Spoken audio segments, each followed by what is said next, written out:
Здравейте, приятели на канала Между империите!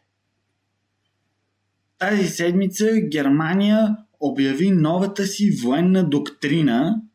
Какво пише в нея и защо първата ми реакция на този документ беше смях и буквално си признавам, че ме изби на смях с глас.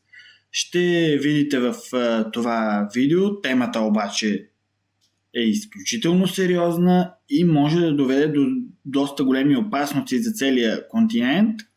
Преди да пристъпим към нея, знаете, абонирайте се за канала, харесвайте, коментирайте, споделяйте нашите видеа. Тази седмица министъра на отбраната на Германия Борис Писториус представи новата национална военна стратегия в рамките на отговор на нарастващата заплаха за Германия. По думите му, тази заплаха идва изрично от Русия. Според Писториус, Бундесверът ще се превърне в, цитирам, най-мощната конвенционална армия в Европа. В краткосрочен план ще увеличим отбранителната си способност и устойчивостта си. В средносрочен план се стремим към значително разширяване на способностите си, а в дългосрочен план ще постигнем технологично превъзходство. Над Москва ли ще постигнат технологично превъзходство? Че тук не ми е ясно наистина как така Германия ще се стреми да постига тепърва технологично превъзходство над една държава, която по думите на германката Урсула фон дер Лайен воюва с чипове от перални. Според Писториус, Бундесверът, въоръжените сили на Германия, ще преминат тепърва през програма за превъоръжаване, а през януари Федералната република, да си припомни, върна наборната военна служба под доброволна форма, за да започне увеличаване на числеността на войската. Ако тепърва те смятат да увеличават числеността по този начин, не мога да си представя кога биха стигнали тези 460 хиляди, които очертава Писториус. Това обаче е първата цялостна военна стратегия на съвременна Германия, която включва анализ на способностите на армията, като определя организацията, структурата и размерите на въоръжените сили. Писториус изрично очерта Русия като основен противник. С превъоръжаването си Москва се подготвя за военна конфронтация с НАТО и разглежда употребата на военна сила като легитимен инструмент за отстояване на интересите си.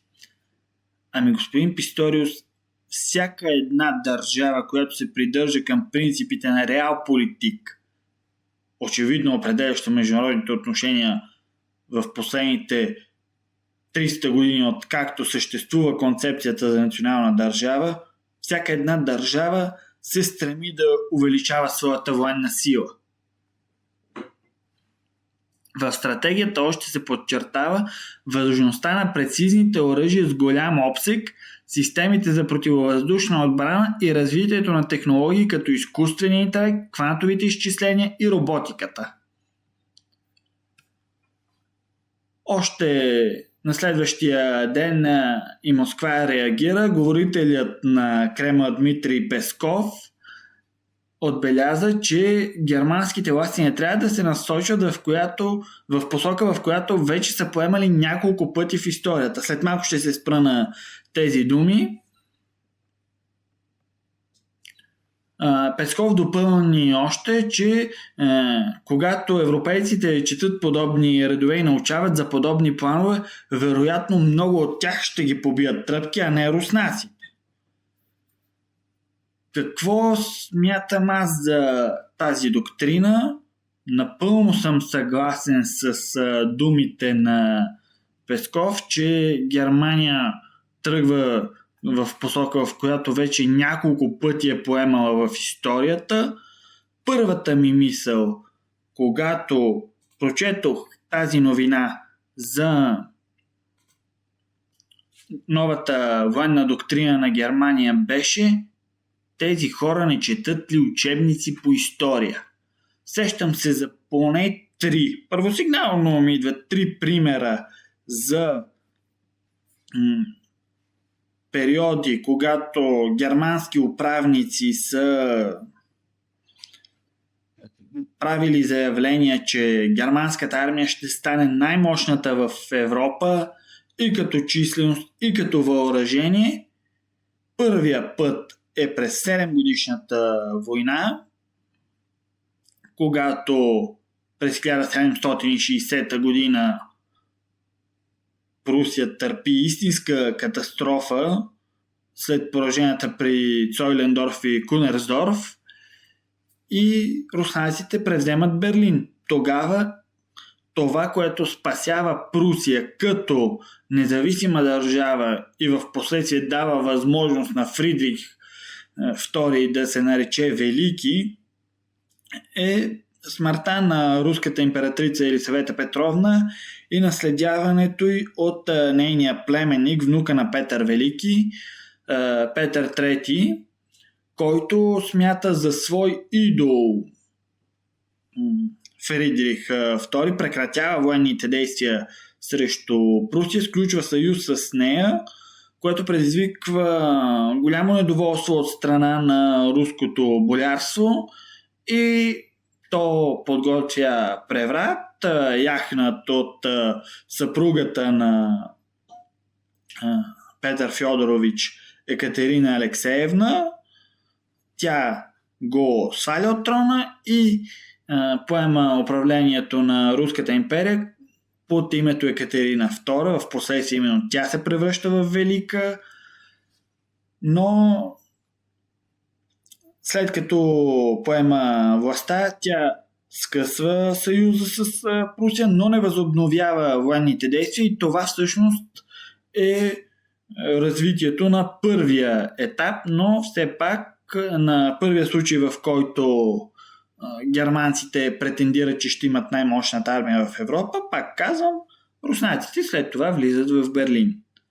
Вторият случай, в който Германия започва изграждането на силна армия и флот, за да води настъпателни войни в Европа и по света вече, е в началото на 20 век, края на 19 и началото на 20 век, когато в последствие избухва Първата световна война. Знаем как завършва и тя, с катастрофа за Германия, загуба на територии, загуба на колония, икономически срив. Така че очевидно и този урок не е научен. Третият подобен случай също завършва с влизането на руснаците в Берлин. През 30-те години Адолф Хитлер отхвърля клаузите на Версайския договор, възстановява германската армия, разпалва Втората световна война и тя приключва отново в Берлин от руските войски. Очевидно Писториус и кликата около него не са прочели отново учебниците по история. Няма да се изненадам руснаците отново да тръгнат нататък към Германия. Също така да ви споделя един коментар, който видях в Фейсбук, че този път руснаците може и да не спрат до Берлин в кръга на шегата, да стигнат до Лисабон и да осъществят мечтата от началото на 21 век за обединена Европа от Лисабон до Владивосток. Това е, разбира се, в кръга на шегата, но по-сериозно трябва наистина да се обърне внимание на тази нова военна доктрина на Германия, тъй като имаме, първо пак се връщам на тези исторически примери, когато Германия разпалвала световни конфликти за да завладее територии, след като увеличила армията си. И второ, тъй като дори да не се стигне до глобален конфликт, тази седмица Русия представи една карта, на която са посочени мишени, заводи за дронове и оръжия за Украйна. Това може да доведе до ескалация между европейските държави и Русия, военна. Смятам, че това не би предизвикало истински световен конфликт, тъй като видяхме вече няколко изявления от САЩ, от президента Доналд Тръмп, че Вашингтон не смята НАТО за фактор, смята го за хартиен тигър. И пак ви припомням мой коментар от преди няколко седмици, че смятам че може би още тази година, примерно до август-септември, НАТО ще тръгне към разпад. Може би Европейския съюз. Така че не виждам причина тази доктрина да доведе до световен конфликт, до по-голям европейски, който разбира се ще засегне най-вече държавите от източна Европа, включително България. Да, но също така няма да бъде използвано и ядрено оръжие за щастие. Подчертавам, в доктрината на Германия се набляга на това, че армията ще бъде конвенционална, т.е. Германия очевидно няма да се стреми, и тя няма и възможностите, нека си го признаем честно, да се здобие с ядрено оръжие, но смятам, че в стратегически план това даже би отслабило стария континент до толкова, доколкото при засилването на агресивния тон на Европа срещу Русия, САЩ биха могли да се отдръпнат и да кажем под предлог своята сигурност да изтеглят ядрените си оръжия от самия стар континент. Именно Германия е една от държавите, където САЩ са разположили ядрени оръжия за възпиране на Русия, но както видяхме и тази седмица с скандала, който разкри британския вестник Mirror, очевидно САЩ не смятат Русия за такъв опонент, срещу когото да използват ядрено оръжие. Напомням ви, тази седмица британския вестник Mirror излезе с информацията, че в Пентагона се е стигнало до много сериозен скандал, по време на който президентът Доналд Тръмп е поискал достъп до част от ядрените кодове, той разполага с друга част, а третите са у вице-президента Джей Ди Ванс. Тръмп е поискал кодовете, с които разполагат в Пентагона за активиране на ядрени оръжия. Очевидно, една такава мишена би бил в момента Иран, а не Русия. Така виждаме колко динамична обаче все пак е ситуацията по света, за да не бъде въвличана и България в тези конфликти, въпреки че сегашния служебен кабинет прави такива опити с договора за Украйна, припомням. Затова се подпишете в подписката на Гражданско движение Народна сила за мир и неутралитет на България в войните срещу Русия и Иран и за борба с мрежите на неправителствените организации у нас. Благодарим ви и до нови срещи!